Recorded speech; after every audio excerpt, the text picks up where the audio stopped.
So our next speaker is Mr. Varun Bhuta from Step Techno Solutions.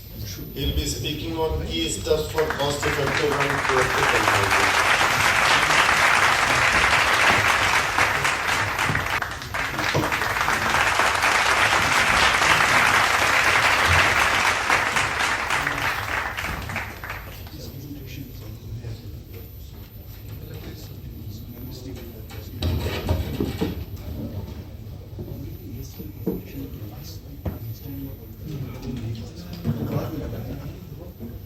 Good evening, ladies and gentlemen. Good evening, sir. I am Varun from Step Techno Solutions. I am thankful to ISDA for this opportunity to speak at this conference, but I am not thankful to be speaking right after Dr. Shantanu.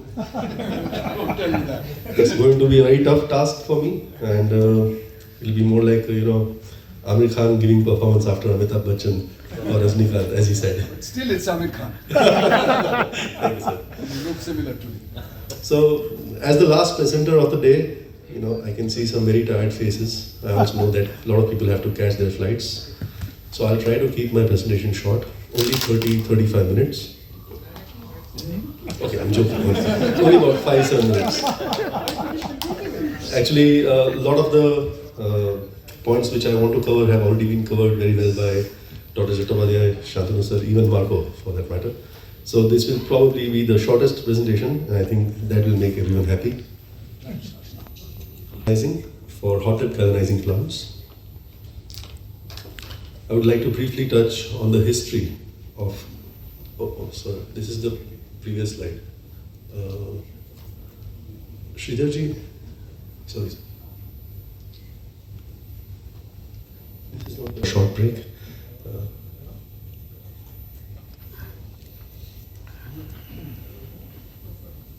So I would like to briefly touch upon the history of galvanizing in India.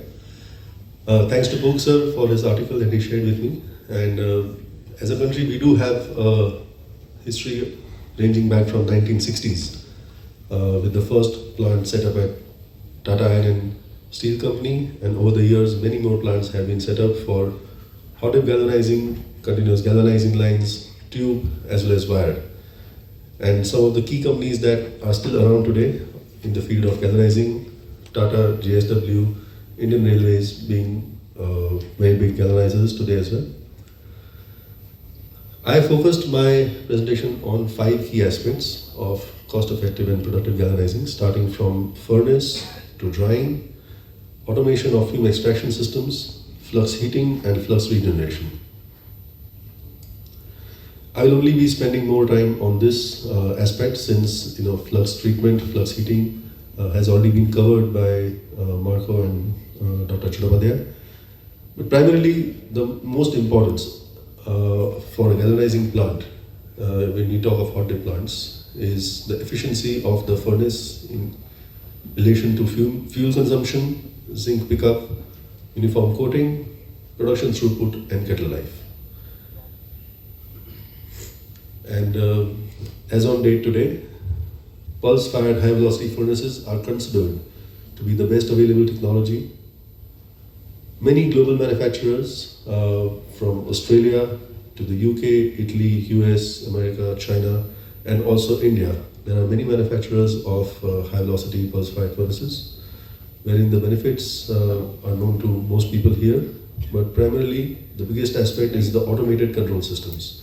That helps remove human error, as Shantanu sir said that the human error causes lots of loss when you have an operator-driven operator or a technician-driven system, which can cause major losses to the industry.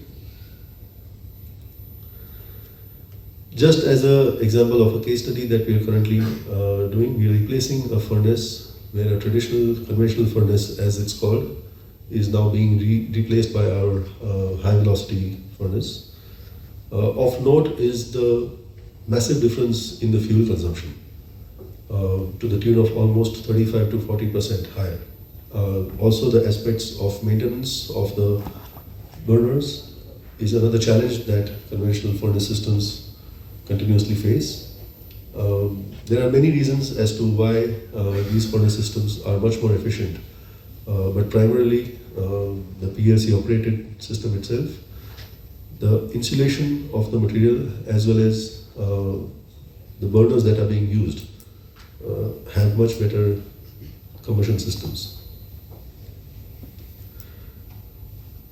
Another aspect that I would like to touch upon is the use of recirculating air dryers as compared to hot plates. There are still many industries in India, small galvanizers to even medium-sized galvanizers, which do not have hot air recirculating dryers. The biggest issue that we face when instead of dryers, hot plates are used is that the drying of the material is not very uniform, and that causes loss in terms of splashing or splatters in the surrounding of the kettle, which is facing challenges, rather creating losses as well as environment, health and safety issues.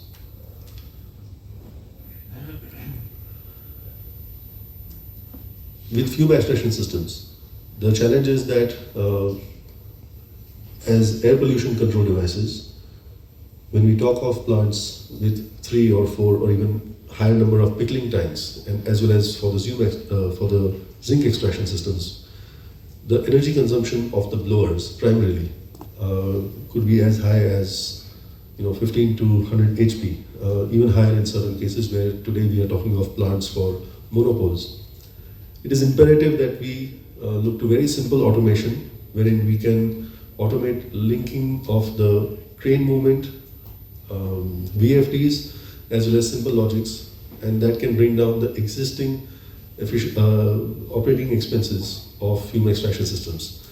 This is something that can be retrofitted in almost any existing industry, and this is a massive saving that can be achieved. Marco has already covered this aspect much better and in much more detail, so I'll skip this as well as this point.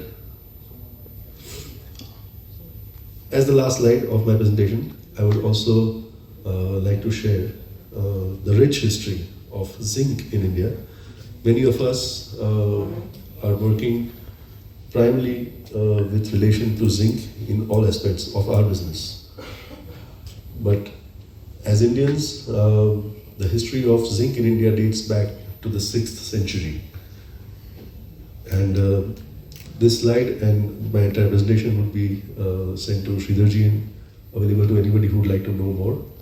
But I was just informed by Pug sir that the site in Rajasthan is actually a World Heritage Site, wherein this know-how, the Indian know-how of extracting zinc and its purification has been around for centuries, much before industrialization took place in the Western world.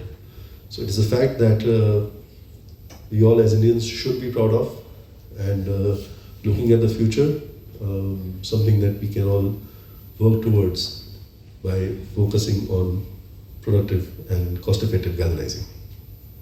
Thank you.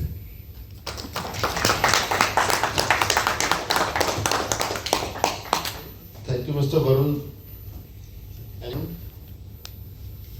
Does the pulse firing system specifically depend upon the fuel you use? Is it to be categorically used with clean gas like natural gas or LPG or propane, or you can use it in a byproduct with byproduct gas like coke oven gas or a mixture of coke oven and LD? Sir, the cleaner fuels are Preferred. Yes, they are preferred. Always, So always know that, because we cannot afford to have in Tata Steel, they cannot afford to have the extra fuel being True. brought about. That we use coke oven gas, which is, you have cyanides and you have ammonia, you have naphthalene kind of thing. Thank you. Thank you. Thank you, sir.